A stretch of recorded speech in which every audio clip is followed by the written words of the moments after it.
I'm Bill Basener, Emeritus Professor at RIT in the School of Mathematical Sciences, and I teach graduate data mining and data science courses at the University of Virginia, in addition to having two little software startup companies listed on the slide here.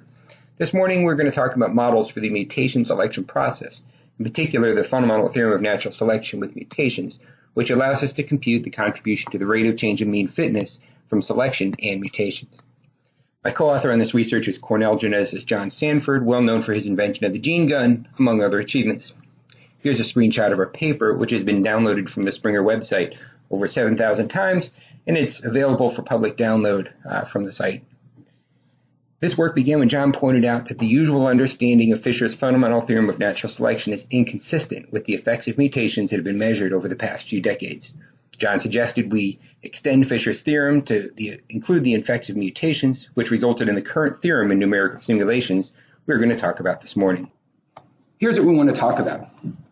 And this is why John came to me with this problem. He said, there's two different groups in genetics or in biology, and they have different perspectives on the same thing. He said some people see this left-hand perspective, which comes from Ronald Fisher, and we'll talk about details here.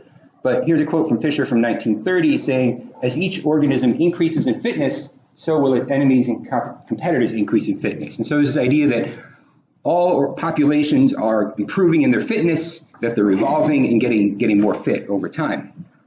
On the other side, we have some more current research that comes from measurements and observations on different species. And so here we see, and this is a quote from our paper, studies across different species estimate apart from selection, the decrease in fitness from mutations is 0.2 to 2% per generation, with human fitness decline estimated at 1% per generation. And so there's some references for that work. So there's these two different perspectives, and the question John brought to me is how do we reconcile these two things? There's the theory side that says we think everything should be going up, but when we do observations, we see mutations are harmful, and we can measure the degree that they're harmful.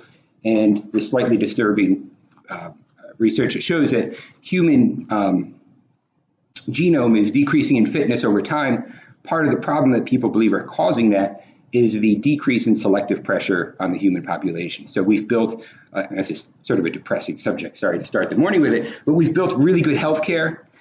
We take care of people who are sick, and so there's not as much competition. There's not as much of a survival of the fittest.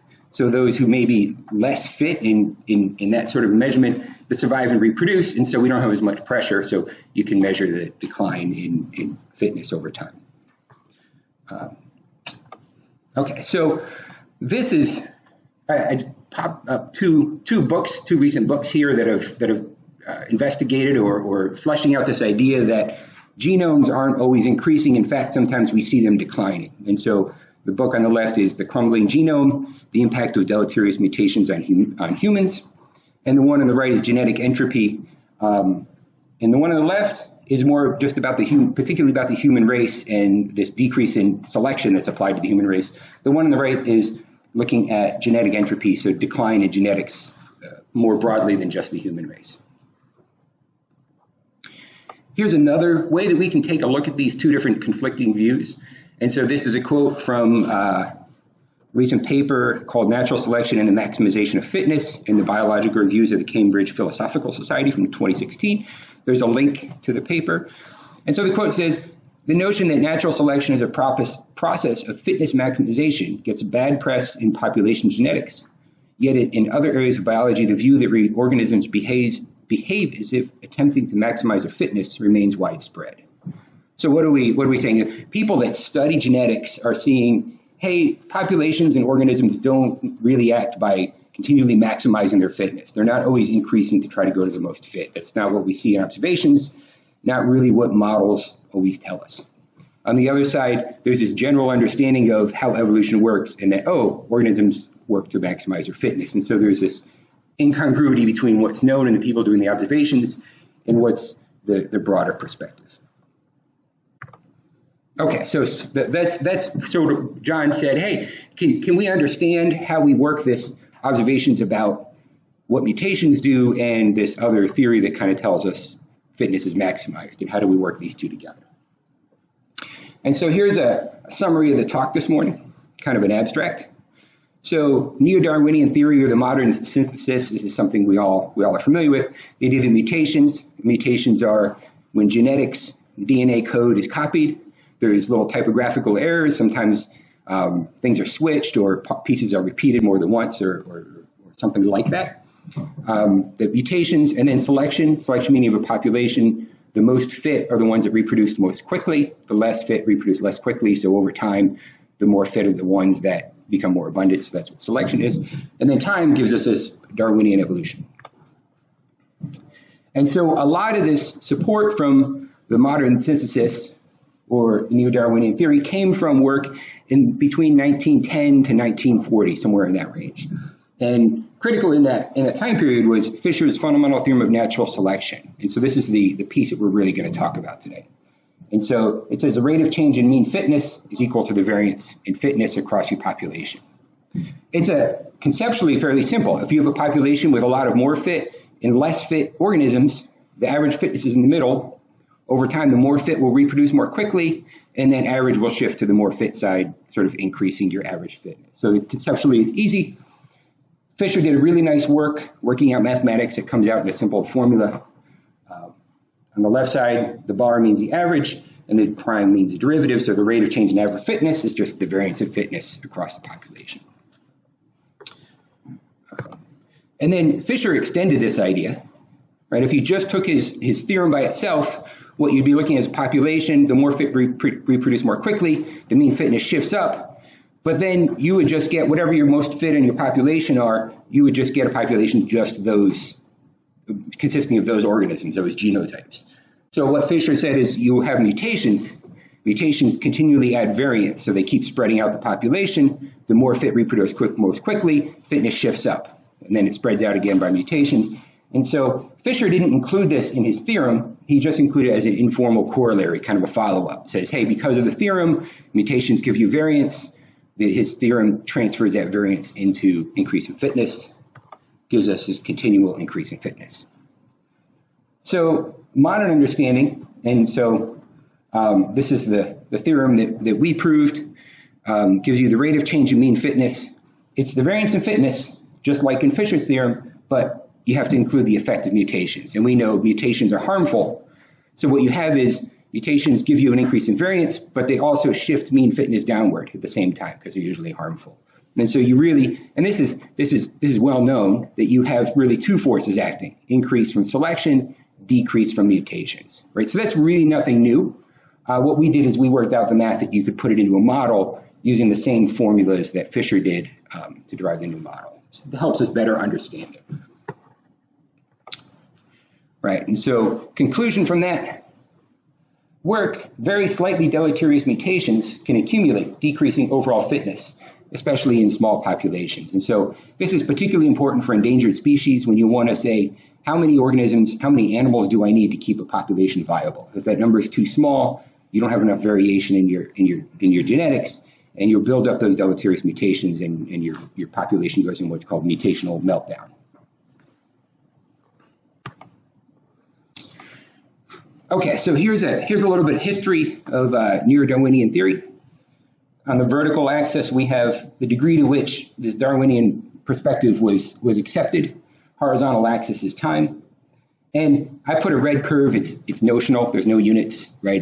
Maybe it should be more or less, and maybe my peaks should be moved a little bit. But it roughly describes a historical perspective on Darwin's view. So Darwin published his work in 1859. Talked about getting species from selection or survival of the fittest.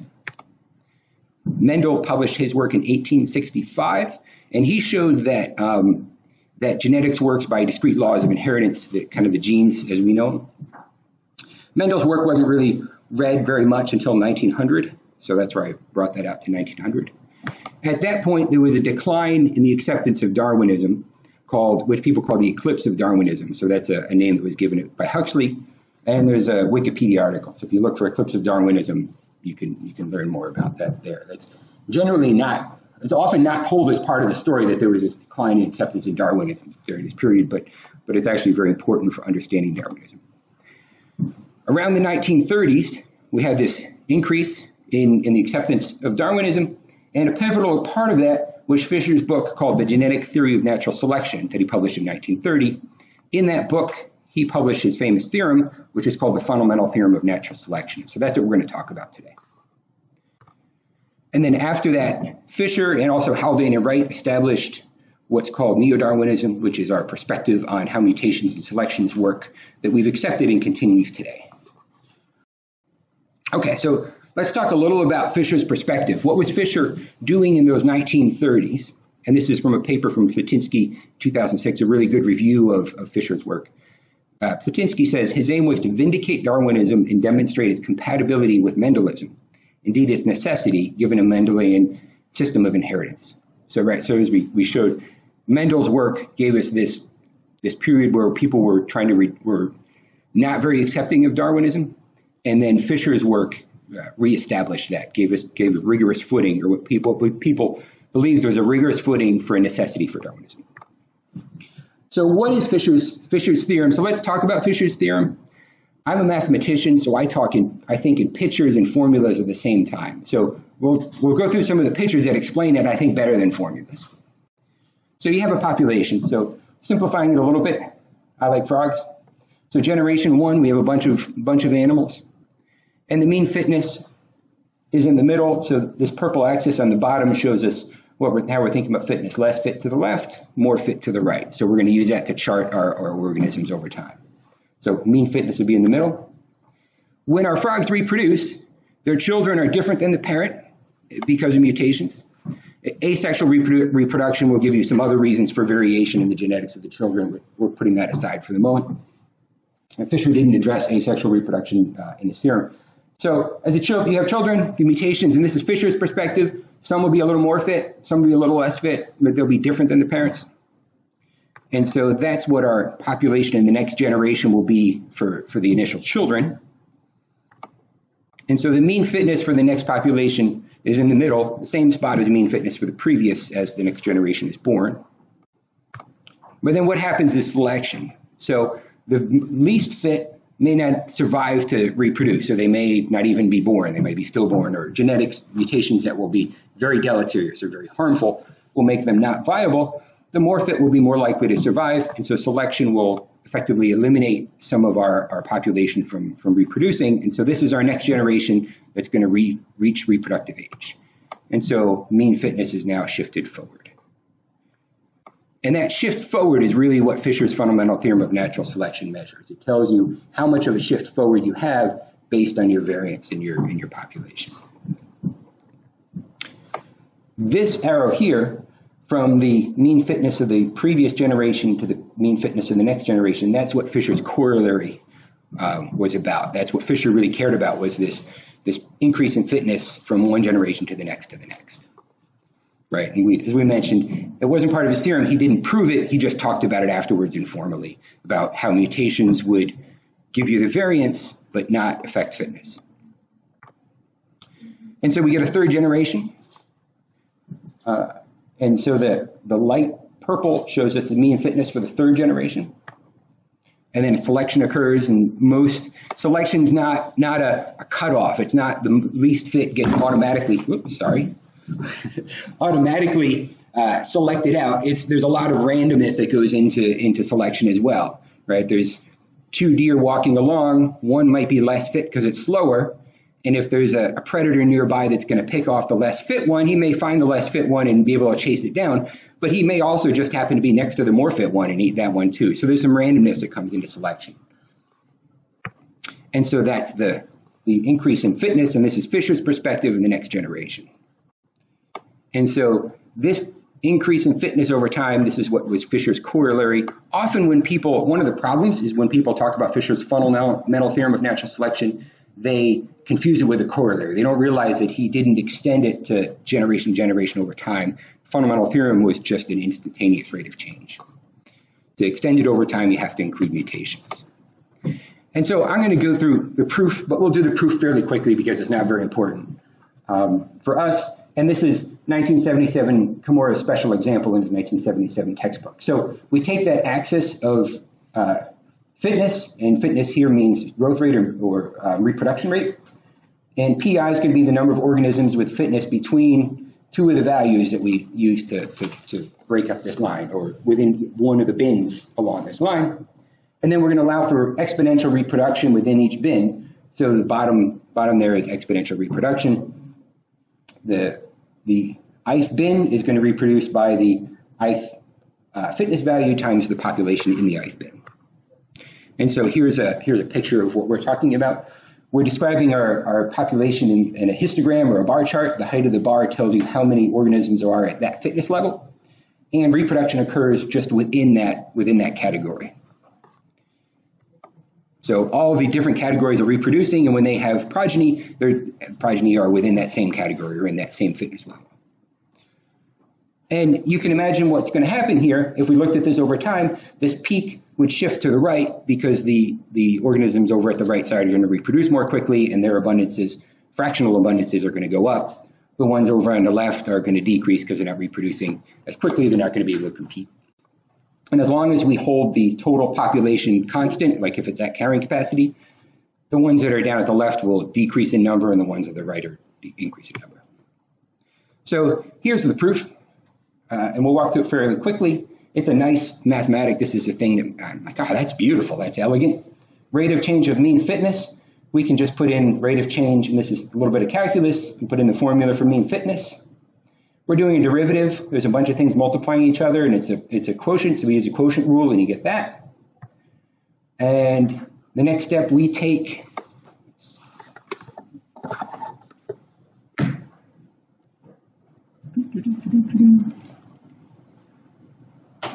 it's off. Okay. The Side button. Yeah, here you go. Very good. Okay. So we take this formula for the rate of change, plug it in for there, and then we get this, and take that formula there and plug it in for the rate of change of pi, and we get that. So we get this term. Splitting up this subtraction over into two different fractions, regrouping terms a little bit, and we get this formula for the variance of the population. And it's not the standard variance. This is a different formula for the variance, which is here. And so there's a standard formula. So here's kind of a standard statistics derivation that shows that that's an equivalent form to that for variance of a population. Okay, so here is Fisher's fundamental theorem, and it's often described in words. The rate of change of fitness at any instant measured in Malthusian parameters is equal to the variance in fitness at that time. And so here's a textbook that the quotes came from. And just a reminder, this isn't considering mutations. This is just the increase in fitness from selection. Hence, Fisher's appropriate name for his theorem, the fundamental theorem of natural selection, right? He named it properly. There wasn't mutations in the name. So what did Fisher believe about his theorem? Here's a quote from his 1930s book. As each organism increases in fitness, so its enemies and competitors increase in fitness as well. So he has this perspective that, hey, we're getting this increase in fitness, it's always occurring. Variance is always positive, so your rate of change of fitness is always positive. So we'll get a continual increase in fitness. And so here's another quote from Fisher in his book, and it's a bit rambly because Fisher talks with lots of words. But he's comparing his fundamental theorem to the second law of thermodynamics and saying, hey, we see second law of thermodynamics acting everywhere. We'll see my fundamental theorem acting everywhere. And he says, so similar to a law should hold the same supreme position among the biological sciences. So he didn't see his theorem as just a little side thing. He saw it as a supreme law. So when Fisher went in to describe his corollary and formulae, he talked about mutations, and he really saw two types of mutations. He said, hey, there's these large mutations. So an animal gets a really large mutation, it's really deleterious, it's harmful, often makes the animal unable to survive, and we can ignore these. Right? These cause a lot of the genetic diseases that we have. These are the types of large impact mutations. They don't have a big impact because they're very deleterious, and the organisms that they hit tend to not reproduce. And so this is where he's saying we can basically ignore them. And the last line in bold, the rate of elimination is equal to the rate of mutation. So they hit an equilibrium, and then they're not going to impact the mean fitness anymore.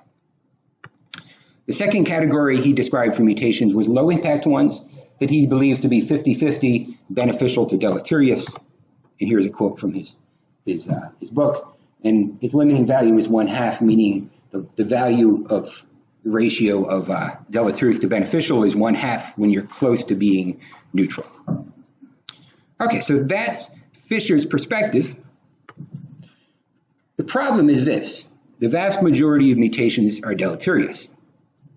Not just that, if we extend this quote, it's a quote from Kitely and Lynch's 2003 paper, reading on, this is one of the most well-established principles in evolutionary genetics, right? So this is not one of those things that maybe it's true, maybe it's not, that somebody saw and we're giving it an obscure quote.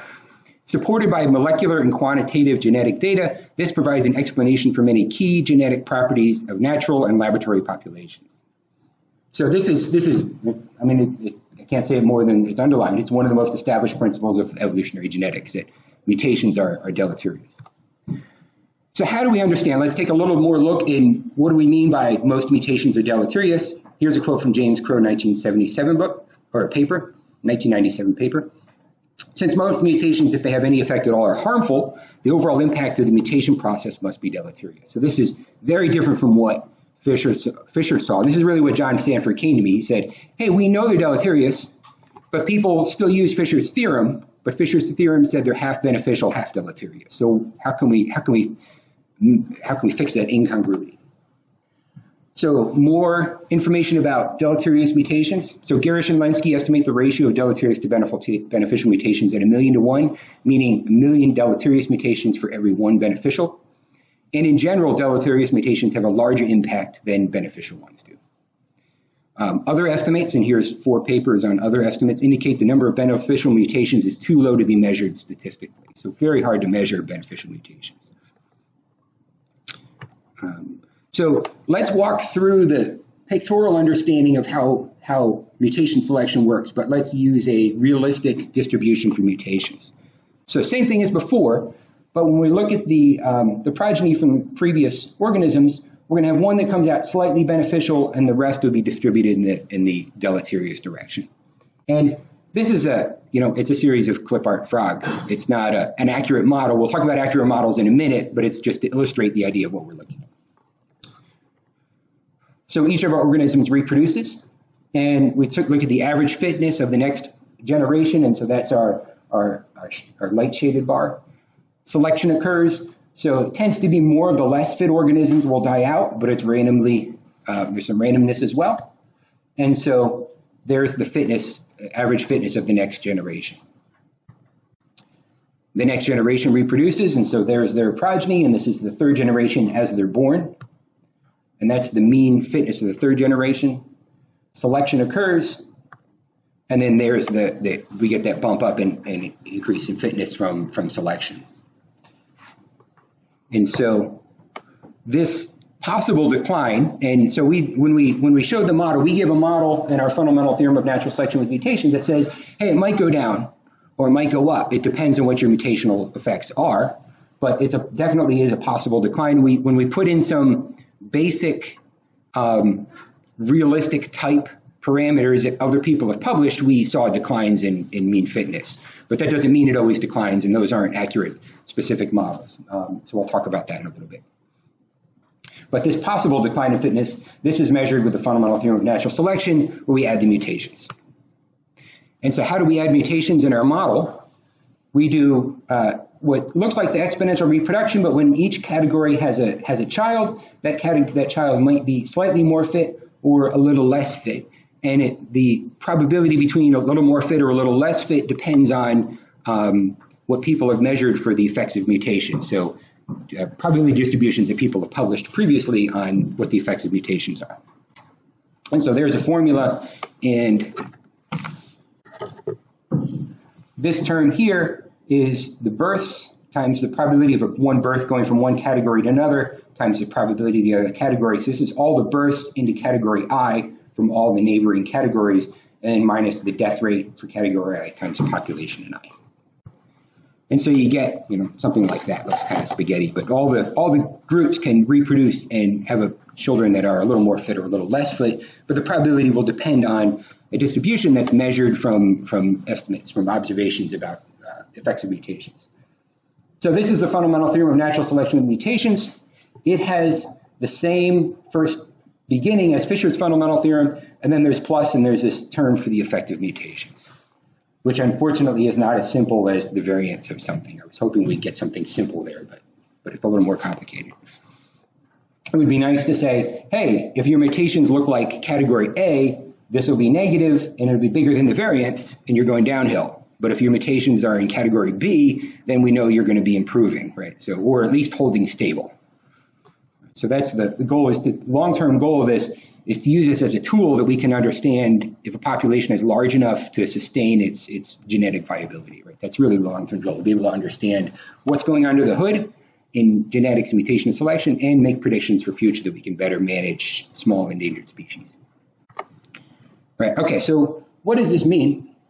It means Fisher was wrong in his understanding of how his theorem applies. Mutation selection does not push all populations upward in fitness. We should stress all. We haven't proven that they all go downhill either. We're just giving a tool that says, hey, we can measure the upward versus the downward pressure. When we put in some realistic models, we tended to see things go downhill, but that's something that really needs to be done well before people draw conclusions from it. Right? That's what do it as an actual population mean, and where does it go? We'll talk about that in a little bit, how you would learn that. In fact, mutations do build up in some populations, and this is not really our conclusion. This is something the genetics field has known for a long time, especially in small endangered species, causing sustained drop in fitness, and something that's called mutational meltdown, right? That's not our name. That's something mutational meltdown is a standard thing people study.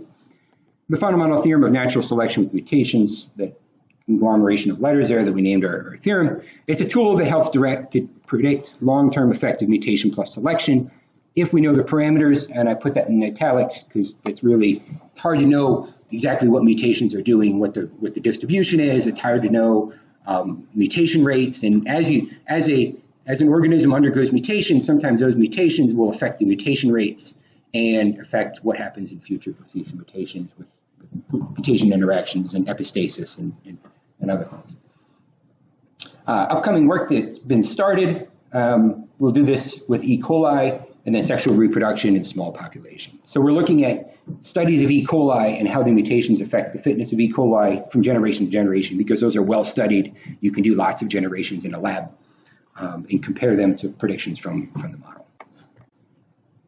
Okay, so a little more about mutations, right? So these are plots of mutational distributions. The blue is Fisher's belief. That's a Gaussian distribution, right? 0 is in the middle. For him, half the mutations are beneficial, half are deleterious. This is the green, which is kind of under the orange shaded, is the current gamma model. So that's what people believe. It's published by Cameroon in 1977.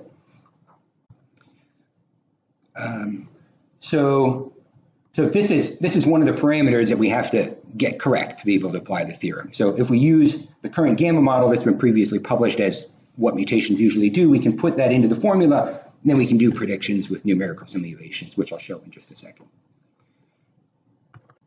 Another thing we need to do to get good predictions is understand mutation rates of just an organism. So if you want to model an organism, you have to input what the mutation rate is into the system. Humans have about 100 new mutations per birth. So each of us has about 100 mutations, plus or minus maybe 50, from what our parents' genetics were. And this is part of what they've talked about, the mutation. Human fitness is declining about 1% per generation. It's an estimate. That's not an accepted number. That's published in 1 or 2 papers by a prominent geneticist number, but it's not an accepted, broadly used number. But we have about 100 mutations, slightly less fit than our parents in general. E. coli has a much lower mutation rate. You only get 1 mutation per 1,000 organisms. So big difference in mutation rates from one organism to another. And yeah, okay, so we talked about that.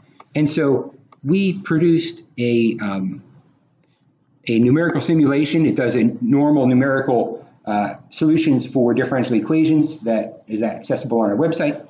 And so let's take a look at that, take a look at some of the predictions from that simulation. And first, we're going to look at no mutations. So what happens if there's no mutations going on? Second, symmetric mutations, which is what Fisher believed. Then a gamma distribution of mutations. And we're going to assume an infinite population. And so we'll talk about that in a moment.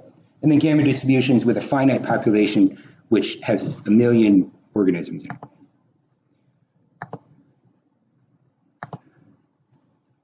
So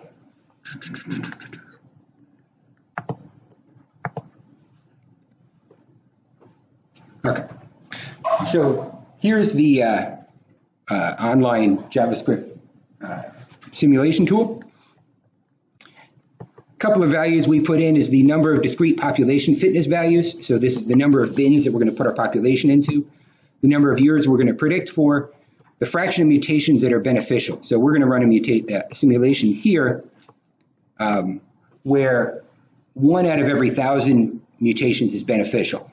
The measured numbers are 1 out of every million is beneficial. So this will be have more beneficials than what we believe current mutations have. And for the moment, we're going to look at the infinite population case. And so what we're going to do for infinite population, we're going to use the differential equations as they are and do a simulation on those.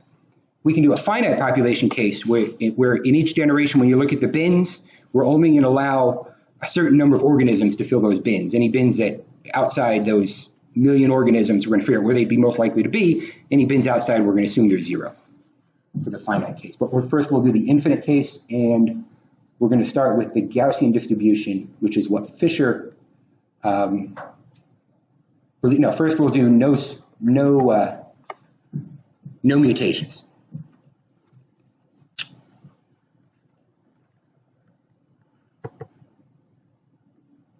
So this is what we get. When there's no mutations, we start with this red as our distribution, right? This is what that bar graph or the histogram that we're looking at, but there's 250 bars, and so we get what looks like a nice curve. Over time, our fitness is increasing, just as Fisher predicted, and then we hit the limiting value, which is the maximum fitness in our initial population. There's no mutations, so you can't get anything more fit than your most fit organisms, and so we just go up against that and hit a stasis. And here's fitness as a function of time. Fitness increases linearly and then levels off as we hit that maximum fitness level. Okay, now here's if we assume Gaussian mutations, which is what Fisher thought about in his corollary. Half the mutations are beneficial, half are deleterious. We get this, where here's our initial population. Over time, our population is, you can see it's spreading out a little bit, and it's increasing. And there's really no limit to what it'll increase. Its variance is increasing, so it's accelerating as it goes up. It only hits this limiting value because that's the edge of where we're measuring, right? It's just that my numbers don't go on forever. We have to cap them somewhere to do the simulation. So that's exactly what Fisher predicted in his corollary. If mutations behaved the way that he thought they did, and people thought they did in his time, that you could ignore the deleterious ones. Here's a gamma distribution. This is what people believe is a realistic distribution of mutations, putting aside the question of what are the exact parameters for specific species for the moment. And what we get is a decline in the fitness, and then it increases, and then it goes to this equilibrium value. And so this is fitness as a function of time. Fitness is declining, then it increases, and then it goes to an equilibrium. And so what's happening here, you have effectively an infinite population. So you may get an initial decline, but since you have infinite amount of organisms to select from, the less fit will reproduce less, and more fit will reproduce more, and you go to an equilibrium. Basically, there's always some variation in traits to pull from to get an equilibrium value. If we switch this to finite, and this is finite with 1 million organisms, this is what we get. And so this is assuming a mutation rate of 1 mutation per progeny, which is more mutations in E. coli, less mutations in humans. Humans have sexual reproduction, so the impact of mutations is less because of recombination. So this goes into, if we want to actually say what's happening with population, you have to do it more carefully than we're doing here. This is just you think of this as a back of the envelope, here's some reasonable parameter values, what would happen kind of a thing. And what we get, initial population here, fitness is declining, and then our simulation runs out here, and there's a negative fitness here, or negative growth rate. Negative growth rate means the population is decreasing in size. This is what they call genetic meltdown, or mutational meltdown. So our population here hits a point where it's no longer able to survive and the population size is decreasing, which compounds the effect of mutations.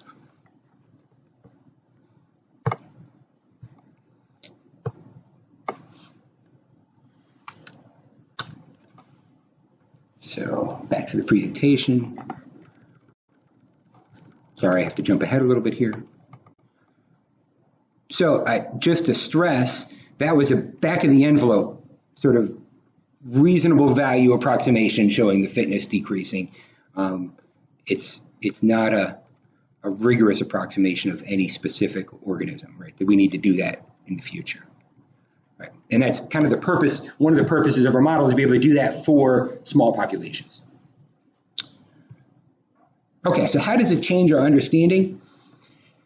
I'd say we need to reassess theories that relied on Fisher's fundamental theorem for support. So if there's a theories or ways of looking at things that relied on Fisher's theorem to say, hey, fitness is always increasing, we need to reevaluate those and say, is there other support for them or what are we going to do about that? There are a lot of places and papers that you read in evolutionary biology or population genetics that ignore these very slightly deleterious mutations, right? Very deleterious mutations don't have much of an effect. Beneficial ones help a little bit. It's this bracket of in between slightly deleterious ones that build up over time.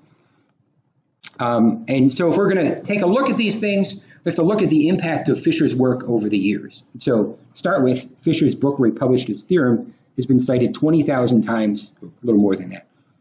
In fact, Hamilton in population genetics writes this, so we'll go through a couple of quotes and how people over the years viewed Fisher's fundamental theorem of natural selection and his text in his book that he published it in. So if we're going to figure out what are we going to do with our theory now that we understand this piece of this pillar that we believed was strong, how Fisher's corollary worked and his theorem worked with mutations, that it doesn't really work that way. What are the things that relied on it?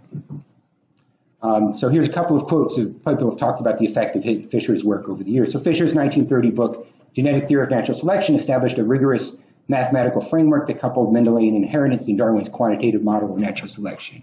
Right, talking back to that chart that we talked about, Mendelian inheritance made Darwin's ideas look less plausible. Fisher's work recovered the plausibility, in fact, said, hey, Darwin is necessary, but now we're seeing with this, when we look at the effect of mutations, that's under question, under serious question. Another quote about how people have viewed Fisher's work. Fisher's fundamental theorem of natural selection is one of the most widely cited theories in evolutionary biology. So if this theorem is widely cited, and wow, we know real populations don't work the way the theorem predicted, we need to reconcile that broadly. Another quote, this is a quote from E. Koonin, and E. Koonin's authored over 600 articles. He's a senior investigator at NIH and editor-in-chief of the journal Biology Direct. So the great statistician Fisher apparently was the first to see that far from damning Darwinism, genetics provided a solid foundation for Darwinian evolution. So we need to go back and check, was it Fisher's fundamental theorem of natural selection, or were there other things that supported Darwinism? If those are sufficient, then okay, but if not, if the fundamental theorem of natural selection was a main pillar, which I believe it was, we need to question the logic around that. Going on, Koonin says, Fisher's book, Genetic Theory of Natural Selection, is a tome second perhaps only to Darwin's origin and its importance for evolutionary biology. Right, so this is not a small footnote in history that, oh, it's wrong. It's something that's played a really important part in how we see the world. Here's a quote from R. Skipper, 2007 book, Philosophy of Biology. The Genetic Theory of Natural Selection, this is a book where Fisher proved his theorem, the point of departure in contemporary evolutionary thought, responsible in part for the origination of theoretical population genetics and what is commonly known as the modern synthetic theory of evolution. I should state, talking about this quote, Fisher did do a lot in his book other than his fundamental theory of natural selection that contributed to population genetics in general. His fundamental theory of natural selection drove the acceptance of Darwinism, but more broadly, population genetics he developed in there. Here's a quote from Richard Dawkins, 2011. It's a bit wordy, but Dawkins is asked, well, who do you think is the greatest biologist since Darwin? And a biologist says, my nominee would be Ronald Fisher. And then he goes on to say, Fisher gave the world the modern version of biology's central theorem. So Dawkins is saying Fisher's fundamental theorem of natural selection is biology's central theorem, right? But we're also seeing now that it's incongruous with observations. Also, if we're going to evaluate what needs to be done, what kind of conclusions need to be drawn from understanding the effect of mutations together with selection, we need to take mutation accumulation seriously. There are a lot of places in biology where they still treat Fisher's view that most mutations are 50-50 beneficial deleterious, and the really deleterious ones we can ignore.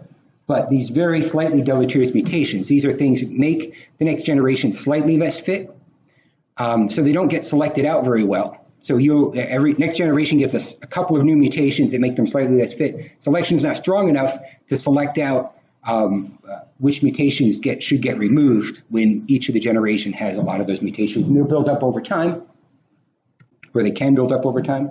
Here's a quote from Crow, and he's talking about diverse experiments in various species, especially Drosophila, show that typical mutation is very mild. It usually has no overt effect, but shows up as a small decrease in viability or fertility, usually detected only statistically. That the effect may be minor does not mean that it is unimportant. A dominant mutation producing a very large effect, perhaps lethal, affects only a small number of individuals before it is eliminated from the population by death or failure to reproduce. If it has a mild effect, it produces longer, and this is we're reading in the red, and affects a correspondingly greater number. So because they are more numerous, mild mutations in the long run can have as great effect on fitness as drastic ones. So this is it's a bit lengthy quote to put up, but it really walks us through this idea that we were talking about, that this is really something that's been generally understood to population genetics for a long time. This is 1997 paper, but not incorporated in the general understanding of how mutations and selection work together. Here's another quote. This is from Kondashov's paper, and the paper is called Contamination of the Genome by Very Slightly Deleterious Mutations. Why have we not died 100 times over?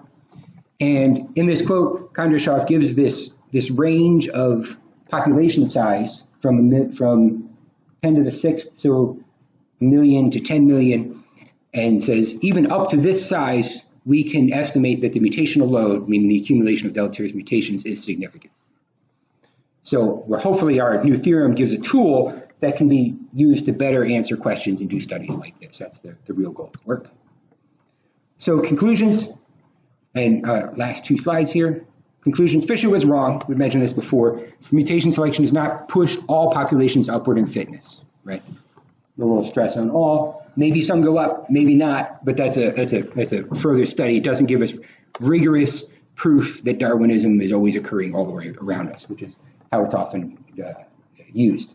In fact, mutations do build up, right? This is something we observe. They can decrease fitness in populations. And the fundamental theorem of natural selection with mutations provides a tool that can help determine and predict long-term effect of mutations and selections if we know the parameters. Right?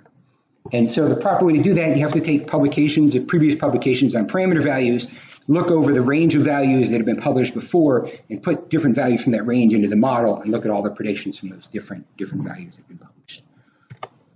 And last slide.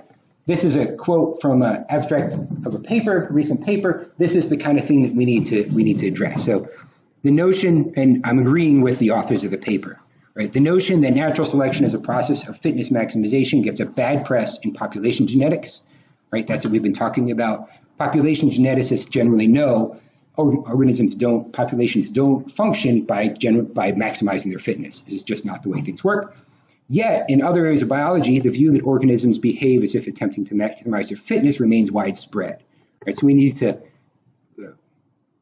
reconcile this difference in views between the people working with the genetics and the people trying to understand how genetics work for real organisms.